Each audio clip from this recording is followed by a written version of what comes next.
And we begin with an update on that breaking news. Wilmer-Hutchins High School is closed the rest of this week after that terrifying school shooting today. Yeah, we've learned the suspect is still on the run right now after injuring 4 people. But officials now say the student's wounds range from serious to non-life threatening. It is the second time in a year this has happened at the school near I-20 and 45. In the last hour, we heard from authorities and DISD superintendent who said this is becoming way too familiar. The active shooter call went out just after 1 p.m. and we've had a team of reporters on scene working to get you answers. Let's start with Cole Sullivan, who just got an update on the investigation. Cole?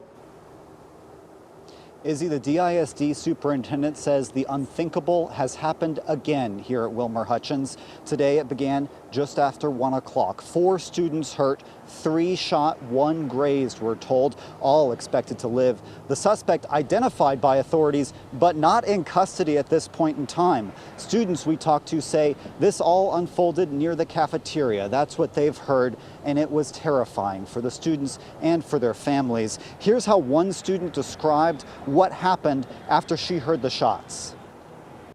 And my teacher, he closed the door really fast, and he told us all to get in the corner and to start calling our parents to tell them what was going on. And then he just told us to be quiet and that if anything were to happen, he would help protect us because we're his first priorities. It certainly weighs very heavy on my heart, but I can't begin to imagine. As a parent myself, I'm trying to put myself in those shoes. That was the DISD superintendent. The parents she's hearing from and the parents we're hearing from are frustrated because the video you're looking at now is not from today. It's from nearly a year ago today, another shooting at this same high school. Then the district said it was a security failure. A gun got through because a metal detector was broken. Today, they say it was not that. The gun did not come through a normal process, but they wouldn't say exactly what it was. The deputy mayor tells me that a student or someone opened a side door for the suspect to come in. That suspect has not yet been identified, and right now the investigation continues at this school behind me, trying to figure out answers about what happened. These are answers that the community wants, that the school wants, that investigators want, and also that parents want after this has happened yet again. My colleague Dia Wall has been talking to some of those parents and those families. Dia, frustrated is an understatement.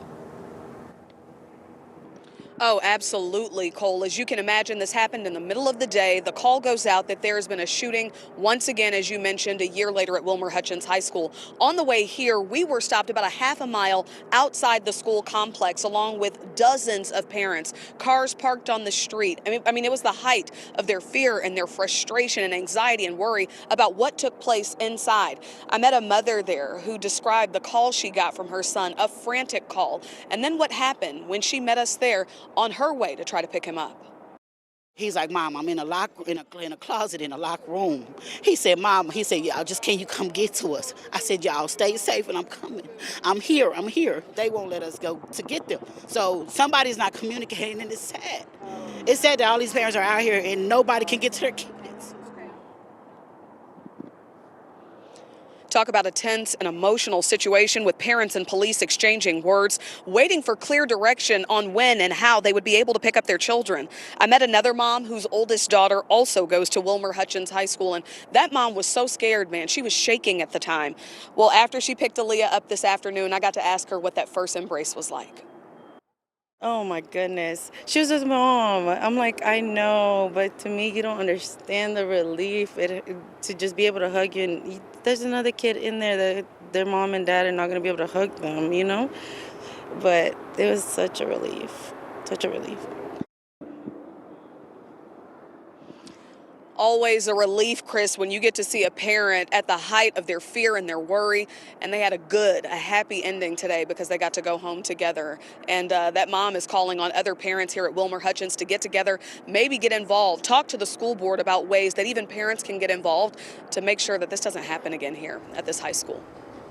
All right, thank you, Dia. Yeah, we've been watching them all afternoon, following their path and that anxiety they felt early on until that moment when they were finally able to hug their child.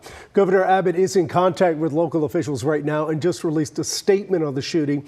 He says, our hearts go out to the victims of this senseless act of violence at Wilmer-Hutchins High School.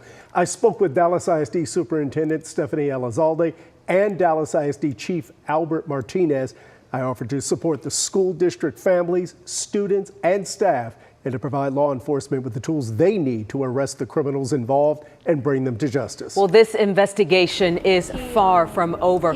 We have everything you need to know, including the full press conference from Dallas ISD right now on WFAA Plus. You can download the streaming app to your television and watch for free.